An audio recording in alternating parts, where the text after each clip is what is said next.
rabbil alamin wal 'aqibatu lil muttaqin wala 'udwana illa 'alal zalimin. Asyhadu an la ilaha illallah wahdahu la syarikalah wa asyhadu anna Muhammadan 'abduhu wa rasuluh. Allahumma shalli wa sallim ala sayyidina Muhammad wa ala alihi wa sahbihi ajma'in. Allahumma inna nas'aluka 'ilman nafi'a wa na'udzubika min 'ilmin la yanfa'. Allahumma la sahla illa ma ja'altahu sahla wa anta taj'alul hasana idza syi'ta sahla. Rabbi shrah li sadri wa yassir li amri wahlul 'uqdatam min lisani yafqahu qawli, amma ba'd.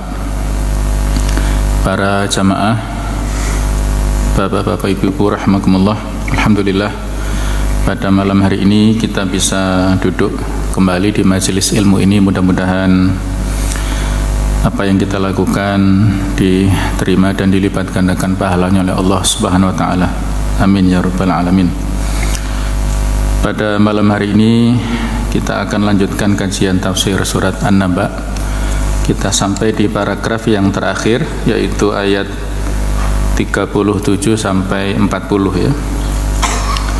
Yang mana di paragraf ini diberi judul oleh pengarang kitab tafsir Al-Munir, yaitu Dr. Wahab Az-Zuhaili, dengan judul Azamatullah wa rahmatuhu wa ta'kidu wuku' yaumil qiyamah wa tahdidul kafirina al-mu'anidin, yaitu tentang keagungan Allah Ta'ala serta rahmatnya, kasih sayangnya, dan penekanan terjadinya hari kiamat dan ancaman kepada orang-orang kafir yang membangkang ya. A'udzubillahi minasyaitonir rajim. Rabbis samawati wal ardi wa ma bainahuma ar-rahman la yamlikuna minhu khitaba. Yauma yaqumur ruh wal malaikatu saffa la yatakallamuna illa man adina lahu ar-rahman wa qala sawaba. Dzalikal yaumul haqq faman syaa'a attakhadha ila rabbih ma'aba. Inna andzarnakum 'adzaban qariba yauma yanzurul mar'u ma qaddamat yadah wa yaqulul kafiru ya laitani kuntu turaba. Kita artikan dulu ya. Rabbis samawati wal ardi, Rabb yang memiliki langit-langit dan bumi, wa ma bainahuma, dan di antara keduanya, di antara langit dan bumi, Ar-Rahman yang Maha Pengasih. La yamlikuna minhu khitaba, mereka tidak mampu untuk berkata-kata pada hari kiamat nanti. Yauma yaqumur ruh wal malaikatu saffa, pada hari di mana malaikat Jibril dan malaikat-malaikat yang lainnya berdiri. La yatakallamuna, mereka tidak berkata, illa man adina lahu rahmanu, kecuali orang yang diizinkan oleh Allah yang Maha Pengasih, wa qala sawaba, dan dia berkata sesuatu yang benar. Dzalikal yaumul haqq, itulah hari yang benar. Faman syaa'a attakhadha ila rabbih ma'aba, maka barang siapa yang mau untuk menjadikan Allah sebagai tempat kembalinya. Inna andarnakum, sesungguhnya kami berikan peringatan kepada kalian, adzaban qariba, yaitu suatu azab yang dekat. Yauma yandurul mar'u ma qaddamat yadah, pada hari di mana setiap orang melihat apa yang dia telah lakukan, yang telah dilakukan oleh kedua tangannya pada saat di dunia. Wa yaqulul kafir, dan berkatalah orang kafir, ya laitani kuntu turaba, seandainya aku dulu menjadi tanah ya. Jamaah sekalian rahimakumullah, munasabah atau keterkaitan paragraf yang terakhir dengan sebelumnya ini adalah bahwa sesudah Allah Subhanahu wa taala memberikan penjelasan pada kita pada ayat yang sebelumnya tentang ancaman yang diberikan kepada orang-orang kafir dan janji Allah kepada orang-orang mukmin.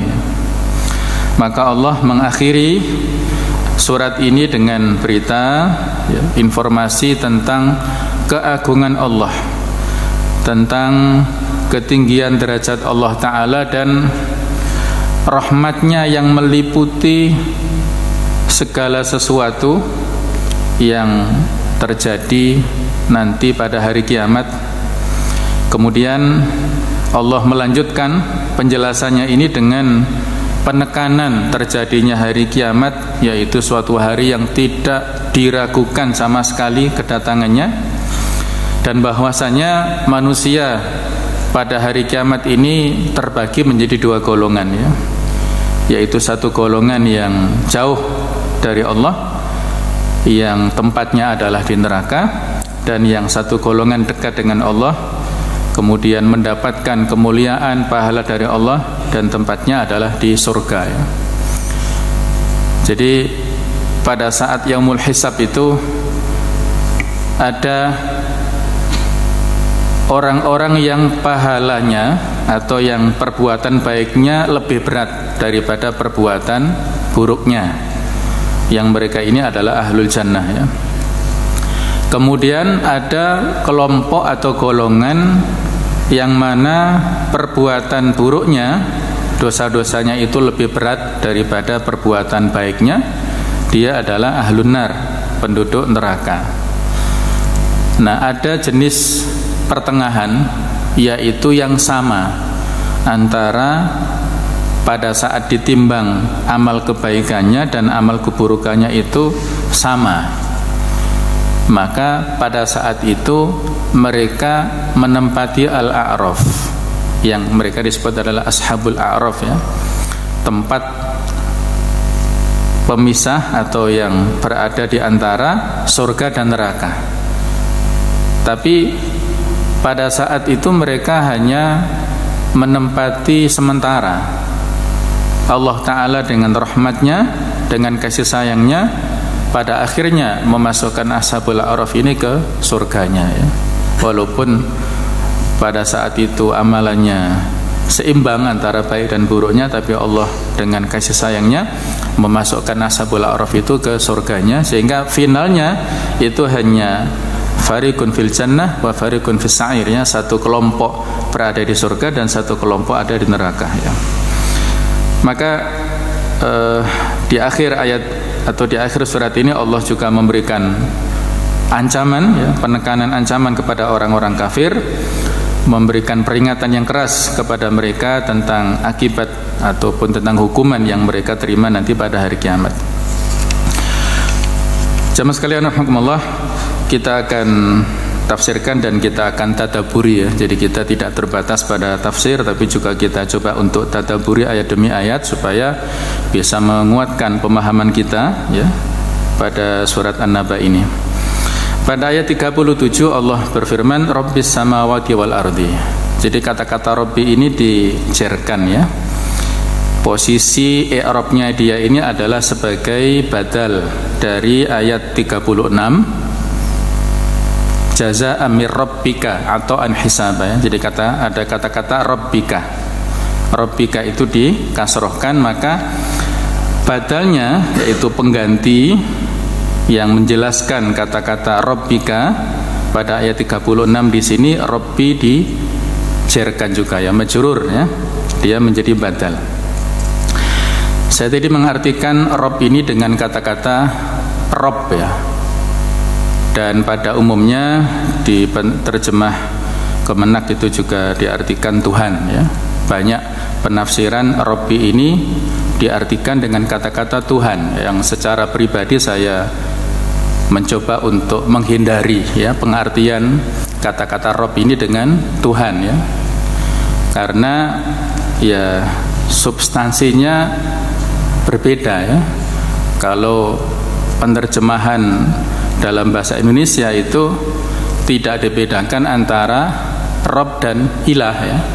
Keduanya diartikan dengan Tuhan. Padahal masing-masing kata-kata Rabb dan Ilah ini memiliki perbedaan ya. Baik dari sisi makna ataupun konsekuensinya juga berbeda ya. Jadi kalau Ilah yaitu dari kata-kata aliha ya'lahu, ilahan. artinya adalah abada ya'budu, beribadah.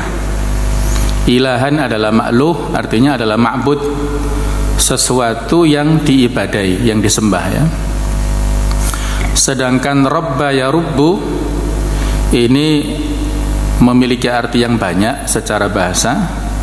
Bisa berarti aslaha ya, yaitu memperbaiki. Bisa berarti ro'a yar'a, yaitu memelihara. Bisa berarti mendidik ya. Jadi banyak sekali. Tapi kata-kata Rob ini secara umum terwakili oleh kata-kata Malik ya. Apalagi kalau Rob ini disandarkan, dia menjadi mudhaf, disandarkan kepada kata benda yang sesudahnya, seperti di ayat ini ya, Rabbis samawati wal ardi, yaitu Malik, pemilik langit-langit dan bumi ya. Jadi masing-masing memiliki substansi dan arti yang berbeda-beda ya. Kita dalam bersyahadat la ilaha illallah ya. Apakah itu bisa diterjemahkan la robba illallah? Nah, ini perlu penjelasan ya. Jadi masing-masing perlu penjelasan ya. Jadi kalau ilah itu kaitannya dengan tauhid uluhiyah, kalau rob itu kaitannya dengan tauhid rububiyah ya. Kita membaca di surat An-Nas ya, Qul a'udzu birabbin nas, malikin nas, ilahin nas ya. Qul a'udzu birabbin nas, itu tauhid rububiyah ya, birabbin nas. Katakanlah aku berlindung dengan Rabb manusia. Malikin nas ya, raja manusia. Ilahin nas, yaitu ilahnya manusia ya. Kenapa di sini tidak disebut Rabbin nas ya, sudah disebut sebelumnya. Atau mungkin kalau kaitannya dengan ayat ini, apakah bisa Rabbis samawati wal ardi di sini katakan ilahis samawati wal ardi misalnya. Kenapa tidak disebutkan begitu ya? Masing-masing memiliki stressing dan makna yang berbeda ya. Saya menghindari kata-kata Tuhan karena dari sisi latar belakang ya, kata-kata Tuhan ini dilihat dari beberapa sisi ya. Poin yang pertama, bahwasanya ada yang mengatakan Tuhan ini dari bahasa Sanskerta, dari dua suku kata itu tuh yang artinya adalah kepala dewa. Bisa juga diartikan ruh ya. Jadi hyang itu adalah ruh atau dewa.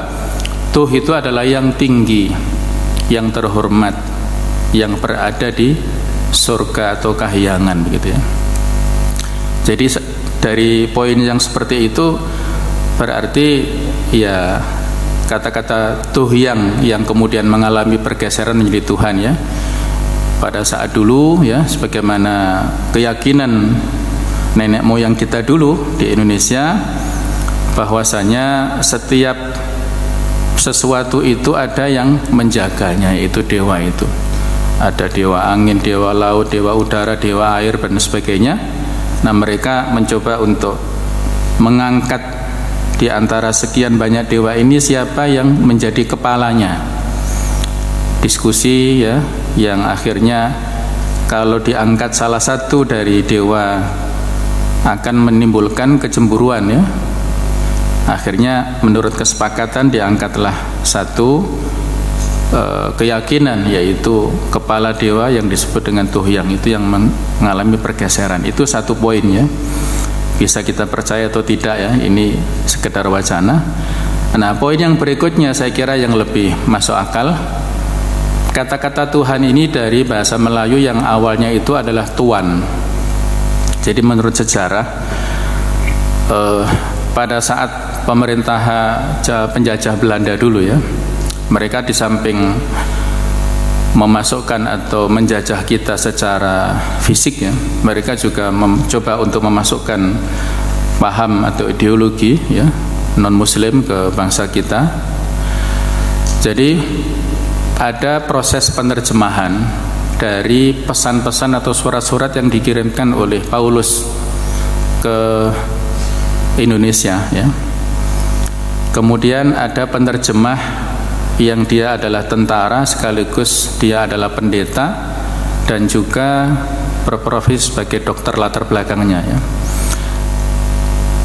Bisa dicek nanti. Jadi orang Belanda ini namanya Leitsdekker. Pada tahun 1676 dia menerjemahkan dari surat-surat Paulus itu, yang mana dia ketika menyebutkan Tuhan Isa Al-Masih itu dengan sengaja atau tidak kita tidak tahu, tertambahkan huruf H di antara tu dan an itu. Jadi asalnya Tuhan Isa Al-Masih ditambah dengan Tuhan Isa Al-Masih begitu. Nah, ini kemudian menjadi pijakan ya. Jadi dia apakah punya misi di balik itu ya? Sepertinya sih punya ya. Jadi kita memang perlu curiga dengan muatan-muatan seperti itu ya. Jadi itu kronologisnya, sehingga waktu pun berlalu ya, yang sebelumnya dia menisbatkan Tuhan Isa Al-Masih itu kemudian berubah menjadi Tuhan Isa Al-Masih, dan itu menjadi pedoman ya di kemudian hari oleh kita orang-orang muslim ya.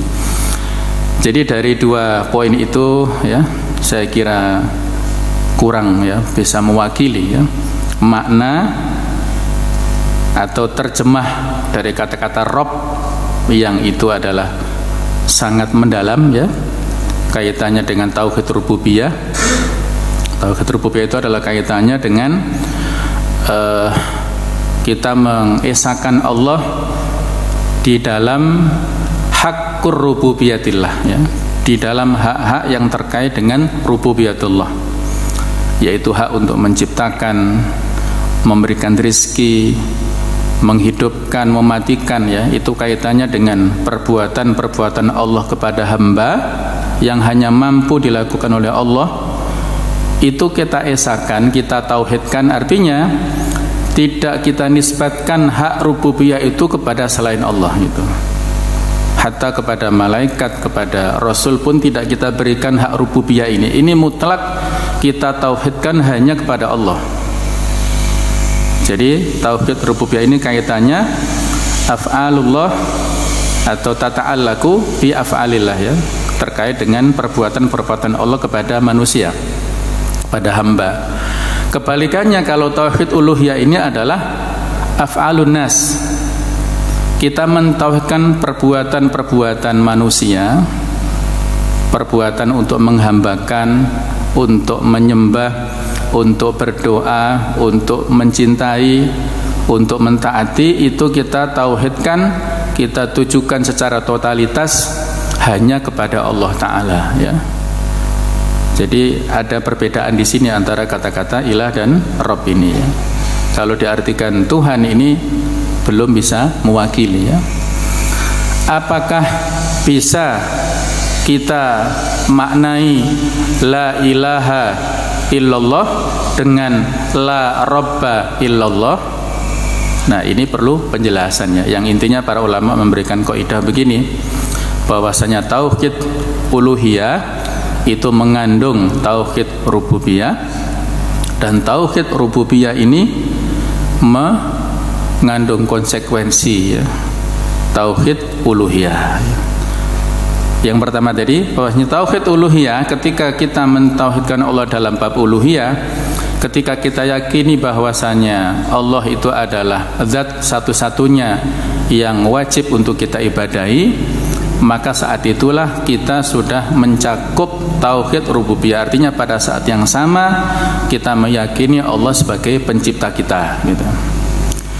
Kemudian kebalikannya, ketika kita meyakini bahwasanya Allah itu adalah sebagai Rabb kita, kita bertauhid secara rububiyah, maka konsekuensinya Allah adalah sebagai ilah kita. Ketika kita yakini Allah sebagai pemberi rizki, maka konsekuensinya kalau kita berdoa memohon rizki wajib ditujukan kepada Allah itu ya. Jadi itu kaitannya, sehingga kalau kita maknai la ilaha illallah itu dengan la rabba illallah, la malika illallah, la khaliqa illallah, maka tidak ada salahnya, walaupun itu arti yang tidak lengkap ya. Arti simpelnya la ilaha illallah itu adalah sebagaimana Ibnu Taimiyah mengatakan la ma'budu bihaqqin illallah, tidak ada zat yang patut untuk diibadahi secara benar kecuali Allah, itu intinya ya. Jadi ini sekedar untuk tambahan ya, supaya mengingatkan kita ya tentang kata-kata Rabb dan Ilah ini masing-masing memiliki makna yang berbeda ya, substansi yang berbeda. Dan Allah mengatakan di sini Rabbis samawati wal ardi. Allah sebagai pencipta, pemelihara, pemilik langit-langit dan bumi. Semuanya ini adalah milik Allah. Lillahi ma fis samawati wa ma fil ard. Semuanya adalah milik Allah. Wa ma bainahuma, dan di antara keduanya ini Ar-Rahman. Nah, kemudian dilanjutkan di berikutnya adalah Ar-Rahman ini adalah sebagai sifat, maka posisi harokatnya dikasrohkan sama dengan kata-kata Robbi ya. Jadi Ar-Rahman di sini majrur ya, dikasrohkan karena sifat daripada Rabbi as-samawati itu.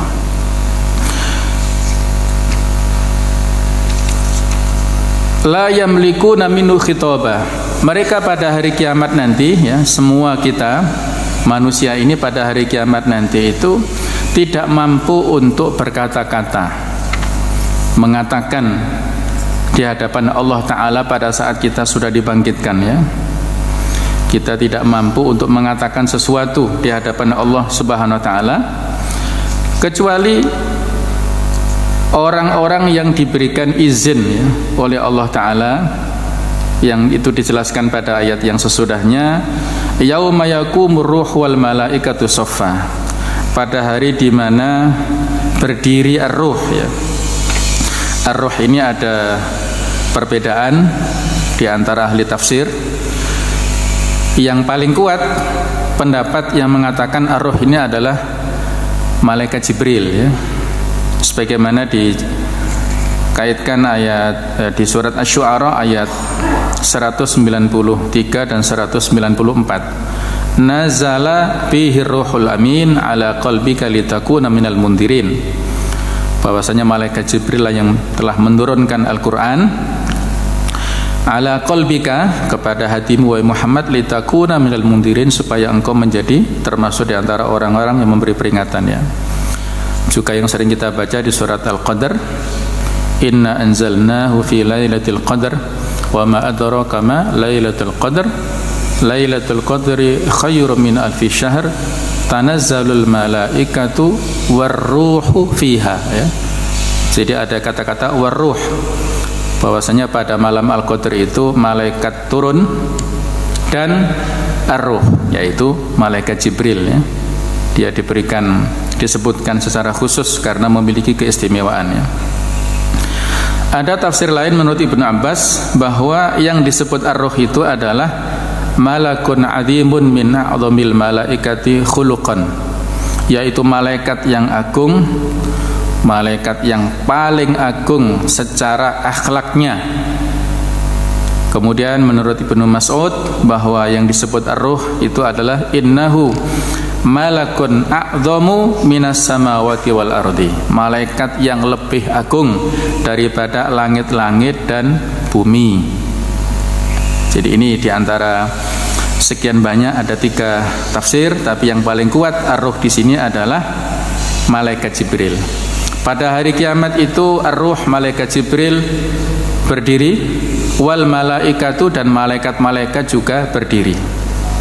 La yatakallamuna, mereka tidak mampu untuk mengatakan sesuatu illa man adzina lahur rahmanu wa qala shawaba. Jadi ada 2 syarat di sini. Mereka sanggup mengatakan sesuatu kepada Allah Ta'ala. Yang pertama adalah syarat izin daripada Allah Ta'ala dengan memberikan syafaat. Jadi disebutkan dalam riwayat-riwayat bahwasanya makhluk pertama kali nanti yang dibangkitkan Allah Ta'ala ketika tiupan yang kedua itu adalah Rasulullah SAW. Kemudian di antara sekian banyak makhluk yang pertama kali diizinkan Allah Ta'ala untuk berkata dan memberikan syafaat adalah Rasulullah SAW, ya. Ini di antara keistimewaan beliau di antara sekian banyak Rasul, ya. Di surat Al-Baqarah 255 ayat kursi yang sering kita baca, ya. Man dzalladzi yashfa'u indahu illa bi'idnih, siapakah yang sanggup memberikan syafaat di sisinya kecuali dengan izin Allah. Jadi syarat utama adalah izin Allah kepada hamba tersebut untuk memberikan syafaat kepada hamba yang lain. Kemudian surat Hud ayat 105, yauma ya'ti la takallamu nafsun illa bi'idnih, pada hari datang di mana tidak bisa setiap jiwa itu berkata kecuali dengan izinnya, yaitu izin Allah Ta'ala. Kemudian syarat yang kedua adalah ayyakula shawaba. Jadi yang dikatakan oleh orang ini, oleh hamba Allah Ta'ala ini pada saat hari kiamat nanti, sesudah diizinkan, dia itu mengatakan sesuatu yang benar, yang sesuai dengan realita, ya. Idza kana al-idznu lisyafi', apabila izin ini diberikan kepada orang yang memberi syafaat. Wa an yakuna dzalika syakhsul masyru' lahu mimman qala fid dunya shawaba, dan hendaknya syarat berikutnya adalah orang yang diberi syafaat itu pada saat di dunia itu adalah dia mengatakan sesuatu yang betul. Penafsirannya di sini adalah dia termasuk dari ahlut tauhid, ya. Jadi hamba-hamba Allah nanti yang berhak untuk mendapatkan syafaat yang disebut dengan syafaat uzma, ya, pada hari kiamat, itu adalah ahlut tauhid, orang-orang yang di dunia ini pernah mengatakan kalimat tauhid. Sehingga di antara paman beliau yang memberikan dukungan kuat kepada dakwah Rasulullah SAW adalah Abu Thalib, ya. Abu Thalib ini karena tidak pernah mengatakan kalimat tauhid, maka syafaat uzma yang diberikan kepada Abu Thalib ini tidak mengeluarkan Abu Thalib dari neraka ke surga, tetapi meringankan siksaan Abu Thalib di neraka saja, ya. Yang bisa keluar dari azab neraka itu hanyalah ahlu tauhid, ya. Jadi dua syarat ini, ya, ketika kita semua hamba-hamba Allah Ta'ala nanti berada di yaumul qiyamah, ya, semua kita mengatakan sesuatu yang betul, ya, yang benar sesuai dengan realita, tidak bisa berbohong, ya. Dan ditegaskan pada ayat yang sesudahnya, ayat yang ke 39, ya. Dzalikal yaumul haq, itulah hari yang benar. Hari kiamat itu adalah yaumul haq. Faman syaa'a takhadha ila rabbih ma'aba, maka barang siapa yang ingin untuk menjadikan Allah sebagai tempat kembalinya, ya. Ini sebagai penegasan jamaah sekalian bahwasanya setiap kita ini punya pilihan, ya. Kita mungkin mengikuti, ya, dan membaca di dalam rangkaian hadis Arba'in Nawawi itu hadis yang menjelaskan tentang masalah kedudukan takdir di setiap kita, ya, yang sudah ada ketentuannya. Apakah masing-masing di antara kita nanti tempat kembalinya di surga atau neraka itu sudah tertulis di Lauhul Mahfuz, ya. Walladzi nafsu Muhammad biyadihi, demi zat yang Nabi Muhammad berada di tangannya, la ya'malu ahadukum bi amali ahli jannah, ya, ahli jannah, tidaklah seorang beramal baik seperti amalannya penduduk surga, hatta la yakuna bainahu wa bainahu illa dhira, sehingga tidak ada batasan antara dia dengan surga itu kecuali satu hasta. Fayasbiqu alaihil kitab, tetapi tulisan atau takdir Allah mendahului dia. Fayamalu bi ahlin nar fayadkhuluha, sehingga pada akhir hayatnya dia melakukan dosa, melakukan amal-amal maksiat, amal-amal penduduk neraka, sehingga pada akhirnya dia masuk ke neraka. Kebalikannya ada orang yang ya'malu bi ahlin nar, ya, dia melakukan kemaksiatan, dosa-dosa yang banyak. Fayasbiku atau fala la yakunu baina wa baina illa dhira, tidak ada batas antara dia dengan neraka kecuali hanya satu hasta saking dekatnya. Fayasbiku alaihil kitab, telah didahului takdir untuknya sehingga dia pada akhir hayatnya fayamalu bi ahlil jannah, dia bertaubat pada akhir hayatnya, dia melakukan amal-amalan penduduk surga dan fayadkhuluha, dia akhirnya masuk ke surga, ya. Hadis ini jangan menjadikan kita frustasi atau berpangku tangan, ya. Buat apa kita rajin ibadah, pada akhirnya nanti Allah mentakdirkan aku su'ul khotimah sehingga sia-sia semua yang aku lakukan, misalnya begitu. Atau orang yang ahlul maksiat merasa aman, walaupun aku ahlul maksiat, tapi kalau Allah mentakdirkan aku nanti husnul khotimah, aku akan bertaubat sebelum mati sehingga masuk surga. Nah, sehingga dia merasa aman. Nah, ini jangan sampai membuat kita merasa aman begitu, ya. Karena faman syaa'a takhudha ila rabbih ma'aba. Ini mirip dengan firman Allah, faman syaa'a falyu'min wa man syaa'a falyakfur. Barang siapa yang berkehendak, yang mau silahkan beriman, barang siapa yang ingin kafir silahkan, ya. Kita punya potensi fitrah untuk memilih, kita punya potensi kecenderungan untuk memilih kebaikan, kita punya akal, kita punya nurani, ya, untuk memilih kebaikan. Ketika kita memilih sesuatu yang salah, maka kita harus mempertanggungjawabkan apa yang kita pilih, gitu, ya. Jadi iman dan kufur ini pilihan, ya, bukan merupakan paksaan, ya. Semua ada pilihan untuk kita masing-masing. Apakah kita memilih sesuatu yang mengantarkan kepada kebaikan, yang mengantarkan kita kepada surga, maka itu adalah pilihan kita, dan begitu pula sebaliknya. Ketika disebutkan dalam riwayat yang lain tentang hadis yang mirip dengan saya sampaikan tadi, ya, ma min nafsin manfusa illa wa qad kutiba maq'atu finar aw fil jannah aw kama qala, tidak ada satu jiwa pun kecuali dia sudah pasti tempatnya di surga ataupun neraka. Maka saat itu sahabat yang mendengarkan mengatakan dan bertanya seperti mungkin pertanyaan kita, ya, afalan natakilu ya Rasulullah, tidakkah kalau seperti itu kita cukup berpangku tangan saja wahai Rasulullah, karena surganya sudah pasti untuk kita, nerakanya sudah pasti tempat kembali kita nanti, sehingga buat apa kita bekerja, ya, sebaiknya kita berpangku tangan saja, gitu, ya. Maka beliau menjawab, la kullun muyassarun lima khuliqalahu, jangan, setiap orang dimudahkan untuk menempuh takdirnya. Amma ahlus sa'adah fayurassaruna li sa'adah, ketika dia termasuk orang yang ditakdirkan nanti masuk surga, mendapatkan kebahagiaan, maka dia dimudahkan untuk menempuh jalan ke surga. Senang, ya, dengan majelis ilmu, senang mendengar nasihat, kemudian dia senang berangkat ke masjid untuk sholat berjamaah, dia senang melaksanakan amal-amal kebaikan yang dia nikmati, itu adalah tanda-tanda, isyarat-isyarat dari Allah bahwasanya dia ini adalah ahlul jannah, ya, ahlus sa'adah tadi.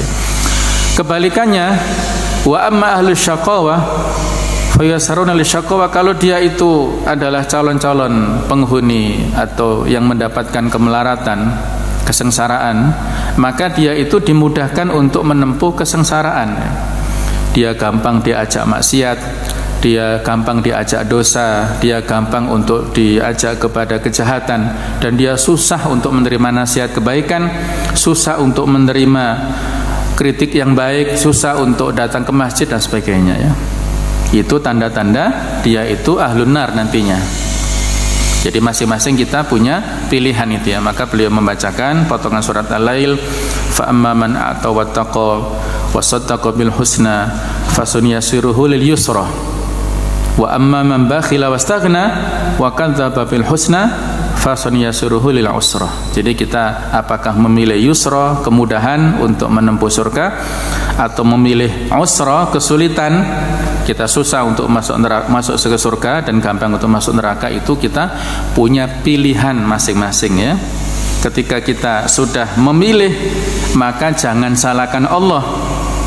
ketika kita mengiqab atau mengazab kita nanti ya. Mudah-mudahan tidak lah ya. Mudah-mudahan kita semua termasuk di antara hamba-hamba Allah yang memilih jalan kepada takwa yang mengantarkan kita kepada surganya itu ya.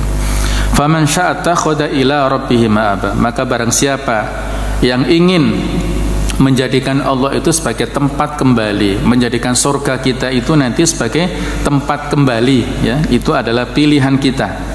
Tidak kita salahkan kepada orang lain kalau kita memilih jalur ke neraka ya.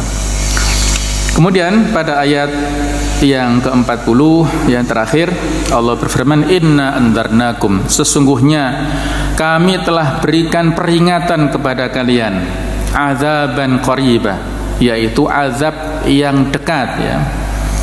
Jadi hari kiamat ini sesuatu yang pasti. Azab pada hari kiamat nanti di neraka itu sesuatu yang pasti, walaupun kapan datangnya Allahu a'lam ya, kita tidak bisa memastikannya. Tapi yang jelas nanti kiamat terjadi pada hari Jumat besok atau Jumat kapan itu Allahu a'lam ya, kita tidak ada kepastian di situ. Jadi sesuatu yang pasti datangnya, walaupun itu sepertinya masih lama, maka disebut qarib ya, sesuatu yang dekat. Kematian untuk kita sebagai manusia, karena sesuatu yang pasti datangnya, walaupun mungkin 5 tahun, 10 tahun lagi misalnya, atau mungkin 1 atau 2 hari lagi, itu sesuatu yang pasti, yang dekat ya. Nah seperti itu pula yang siksa pada hari akhirat nanti di neraka, itu adalah azaban qaribah. Yauma yanzurul mar'u ma qaddamat yadah, pada hari di mana setiap orang, setiap manusia melihat apa yang dia lakukan dulu di dunia. Disebutkan dalam riwayat bahwasanya nanti ada berbagai macam saksi yang menyaksikan atau yang menjadi saksi perbuatan-perbuatan kita di dunia. Yang pertama para rasul ya, orang atau yang diberikan tugas untuk menyampaikan risalah. Para rasul ya, ini memberi kesaksian tentang perbuatan kita di dunia dulu seperti apa. Yang kedua adalah seluruh makhluk itu bisa menjadi saksi. Apakah itu makhluk hidup atau makhluk yang tidak bergerak, itu menjadi saksi. Bumi yang kita pijak pun itu nanti menjadi saksi.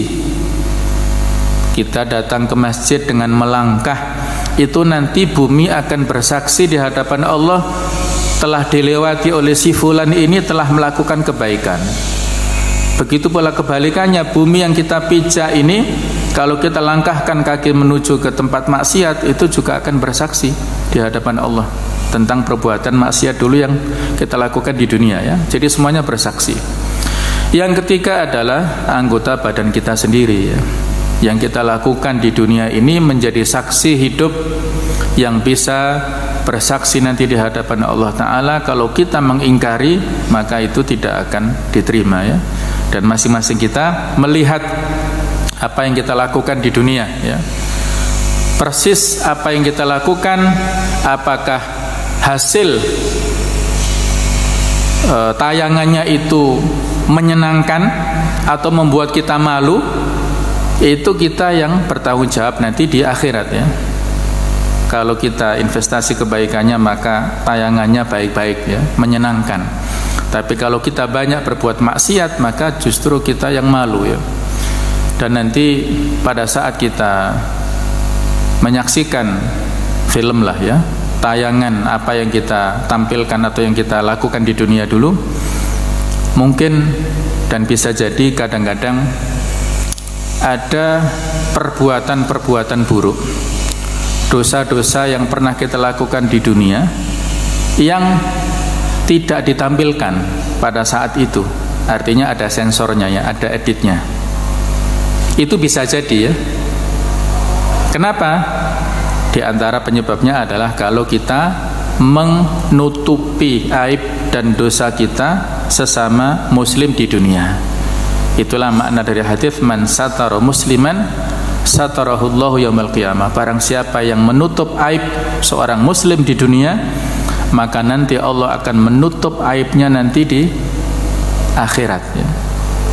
Jadi yang dulu kita pernah melakukan perbuatan maksiat di dunia tertentu kok ternyata nggak tampil, dan kita lega ya, kita sudah merasa malu, ternyata tidak ditampilkan perbuatan dosa kita itu sebabnya adalah karena kita di dunia ini suka menutup aib dosa kemaksiatan yang dilakukan oleh sesama muslim di dunia, yang itu adalah dosa antara dia dengan Allah ya. Kalau dosa antara dia dengan manusia itu juga kita tutup aibnya, walaupun ada proses nasihat tetap ya, proses tausiyah bil haq wa bis sabr itu tetap ya. Wa yaqulul kafiru ya laitani kuntu turaba, dan pada hari itu orang-orang kafir berharap seandainya aku dulu menjadi debu ya, menjadi tanah. Ini disebutkan dalam hadis yaqdillahu baina khalqihi, Allah nanti akan menghakimi antara seluruh makhluknya, al-jin wal ins wal bahaim. Jadi dikumpulkan manusia, jin dan binatang-binatang. Wa innahu la yaqidu yauma idzin al-jamma minal qarna. Pada saat itu Allah menggiring binatang-binatang yang tidak bertanduk kepada binatang-binatang yang bertanduk. Kemudian pada saat itu haitsu idza lam yabqa tabi'atun inda wahida, sehingga tidak tersisa sama sekali, sudah habis. Artinya apa? Pada saat itu disebutkan dalam riwayat yang lain, Allah memberi ruang kisos. Binatang-binatang yang dulu disakiti di dunia oleh kawan-kawannya yang bertanduk itu diberikan peluang untuk mengkisos, membalas apa yang dilakukan oleh kawan-kawannya sesama binatang di dunia dulu ya. Jadi binatang yang madlum, yang terdolimi itu nanti diberikan peluang oleh Allah untuk membalas perbuatan dolim yang dilakukan oleh sesama binatangnya itu. Sehingga kalau sudah tuntas semua, maka Allah mengatakan kepada binatang-binatang itu, kunu toroba, jadilah kalian tanah. Jadi akhirnya binatang-binatang yang sebelumnya saling mengkisos itu pada akhirnya menjadi tanah, sehingga orang-orang kafir menyesal, ya laitani kuntu toroba, seandainya aku dulu menjadi tanah saja, sehingga tidak ada hisab, tidak dimasukkan ke neraka ya, karena perbuatan dosa itu. Nah ini ya, akhir dari surat An-Naba ini, masih ada sisa sedikit, insyaallah kita akan lanjutkan ya pada pertemuan yang akan datang. Mudah-mudahan Allah Ta'ala menjaga hati kita semuanya, menjaga keimanan kita semuanya ya, Islam kita semua istiqomah di jalan Allah, jalan kebenaran, sehingga kita meninggal dalam keadaan husnul khotimah dan kita dimasukkan ke surganya Allah Ta'ala. Amin ya rabbal alamin. Subhanaka wa bihamdika asyhadu an la ilaha illa anta astaghfiruka wa atubu ilaik. Wassalamualaikum warahmatullahi wabarakatuh.